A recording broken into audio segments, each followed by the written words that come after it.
গুজরাটের কসাই, উনি আমাদের সাম্প্রদায়িক সম্প্রীতি শিক্ষা দিচ্ছেন। ভারতে বসে আমরা আপনাদের কাছে একটা জিনিস জানতে চাই, যে 626 জন ক্যান্টনমেন্টে বন্দী ছিল, তাদেরকে কিভাবে ভারতে পালিয়ে যেতে সহায়তা করা হয়েছে এবং তাদের পিছনে কারা রয়েছে।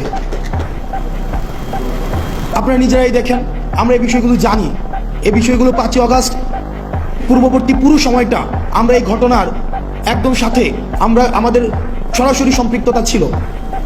মিড রেঞ্জের যে অফিসারগুলো ছিল এবং সৈনিকরা ছিল, কোর্ট মার্শালকে সামনে রেখে জেনারেলের বিরুদ্ধে গিয়ে তারা ছাত্র জনতার পক্ষে রাস্তায় নেমে এসেছিল।